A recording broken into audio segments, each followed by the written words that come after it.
Toulon. Le 3/4 centre du RCT est notre invité. Avant de parler longuement avec Mathieu Bastaro, l'image du jour, c'est la victoire de Stéphane Poula.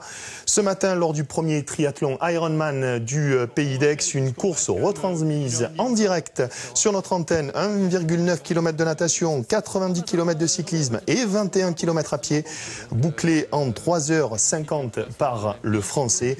La niçoise Johanna Collonges s'est imposée chez les femmes.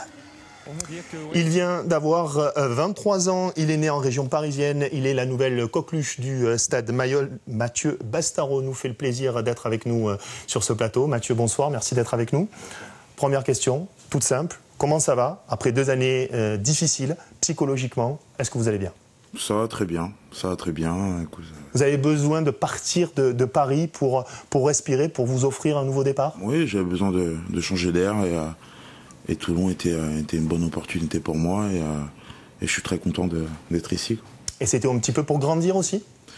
Oui, je pense que j'avais besoin aussi de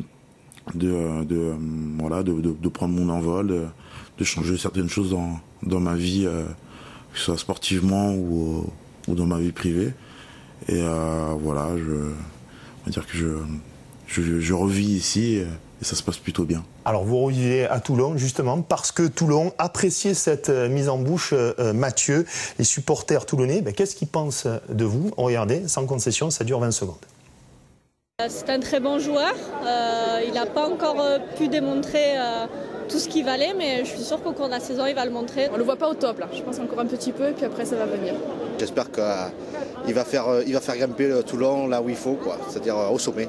Ça va, moi je trouve qu'il s'adapte bien. C'est un combattant et c'est ce que j'aime. De temps en temps il était un petit peu à la ramasse, mais bon ça va venir, je pense qu'il n'y a pas de souci. C'est un beau bébé, oui. Alors un grand joueur, un combattant, un beau bébé, en rodage, ça vous va? Ouais, ça me va très bien, ça me va très bien, ouais. Ça fait toujours plaisir d'avoir ce genre de commentaires, surtout des supporters toulonnais, parce qu'ils sont très exigeants. Et en rodage, ça veut dire que le meilleur est à venir? Ouais, j'ai eu une intersaison un peu compliquée, j'ai repris plus tard que les autres. Ça fait que j'ai eu pas mal de retard au début à combler. Et là, ça se passe bien, je retrouve des sensations. Tout baigne. Je me sens de mieux en mieux sur le terrain. Alors hier après-midi, il y avait un match particulier pour vous. C'était votre ancien club, le Stade Français, qui s'annonçait sur la rade. Et ça s'est plutôt bien passé. Une victoire avec le bonus disséqué par Jacques Bertolotti et Michel Partage. Pas de temps mort avec un premier essai marqué dès la 29e seconde pour le RCT, un record. Warwick a été contré et c'est Suta qui aplatit le ballon du 5-0. Le RCT double la mise à la 15e minute. Luc Rounet pour David Smith en bout de ligne et cela fait 10-0 pour les Varois. 1 minute plus tard, le Stade Français réagit par l'intermédiaire de l'arrière Rocco Barrault qui récupère ce ballon mal dégagé et cela fait 10-5. Toulon va insister devant, dominateur, et cela va créer des brèches. Mathieu Bastaro récupère ce ballon, il n'y a pas un avant. Et sur l'attaque déployée qui suit, c'est Jocelyn Suta qui marque son 2e essai personnel. Cela fait 17-5, puis 24-5. Un 4e essai juste avant la mi-temps. Sur cette interception de David Smith, le bonus offensif est acquis. Mais du côté du staff, on ne s'enflamme surtout pas. Il faut que les choses se mettent en place. On vous le dit depuis le début, mais bon, les gens sont impatients. Je peux comprendre, ils veulent voir des essais, des envolées de partout. Mais pour ça, il faut que les joueurs se connaissent et il faut que les joueurs jouent ensemble. Aujourd'hui, ils ont commencé à jouer ensemble. Démonstration par l'exemple sur cette attaque avec Mathieu Bastaro dans le premier temps, puis un jeu déployé avec feinte à l'intérieur, puis Smith pour Rounet. C'est le 5e essai. Du côté des co-entraîneurs, on préfère retenir un autre secteur de jeu. La défense, où on a été très bon. On prend un essai casquette en première mi-temps, mais après, voilà, on n'est jamais en danger. Et ça, quand même, pour s'établir sur la durée, c'est pour moi ce qui est le plus important. Fin des efforts, on en reste à 34-8 pour Toulon. Bastaro n'a pas marqué, mais cela ne saurait tarder.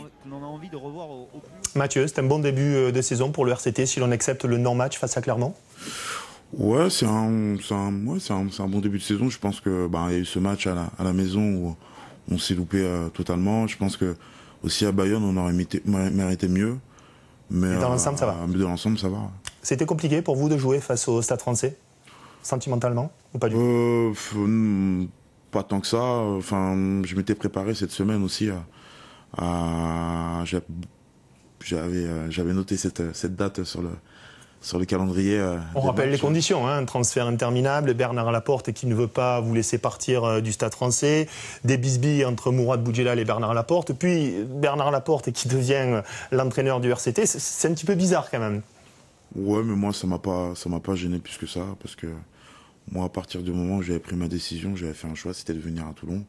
Après la situation était compliquée parce que j'étais encore sous contrat, et à l'époque Bernard était en droit de m'obliger à rester parce que j'étais sous contrat. Alors on a vu les deux co-entraîneurs du RCT qui sont en conférence de presse, et pour cause, Bernard Laporte est maintenu pour obligation médiatique. Il sera sur le banc après la Coupe du Monde.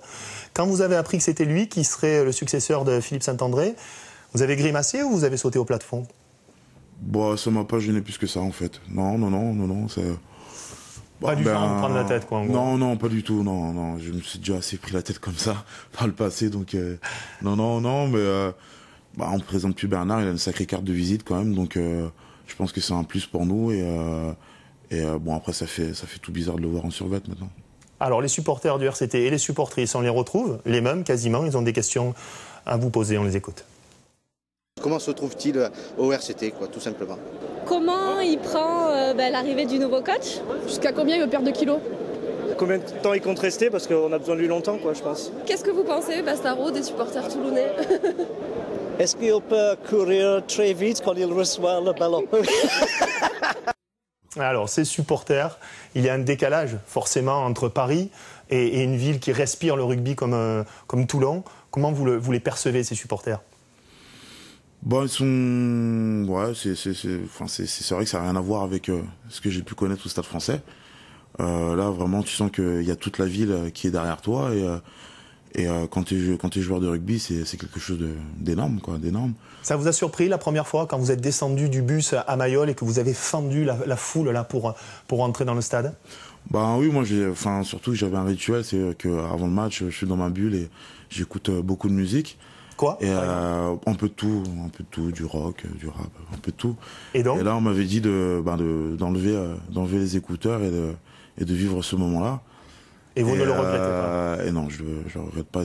Même jusqu'à maintenant, hier, ça fait toujours la même sensation, et je pense qu'il y a que ça à Toulon. Il faut le vivre. La question sur les kilos, elle est un petit peu redondante. Marc Lièvremont, le sélectionneur de l'équipe de France, en avait un petit peu parlé. Ça vous gonfle un petit peu, cette question? Bon, maintenant, je me suis habitué. Ouais. Je me suis habitué. Non, ça me dérange plus. Non, ça va, vous faites avec. Un mot sur Nouvelle-Zélande de France d'hier. Vous l'avez regardé, j'imagine. On va voir 2 essais des All Blacks.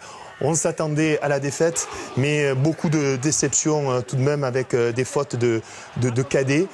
Votre impression sur cette rencontre? 37-17 à l'arrivée pour les Blacks? Bah, déjà, c'était un beau match de rugby, quand même, malgré le score pour l'équipe de France. Après, c'est clair qu'il y a eu beaucoup d'erreurs individuelles, des plaquages loupés. Sur le dernier essai, sur un renvoi, une faute quand même assez... Il juge mal la trajectoire. Ouais. Après, c'est difficile de rattraper le coup. C'est un regret de ne pas être là-bas avec eux? Oh oui, forcément. Une Coupe du Monde, c'est un rêve de gamin. On a toujours envie d'en faire une. Maintenant, j'y suis pas, et c'est à moi de bosser pour faire la prochaine. Voilà, ça c'est dit. Mathieu, le RCT du foot, vous le savez, c'est l'Olympique de Marseille, au fond du seau. Hier, seul Mandanda, on va le voir en image, a été à la hauteur.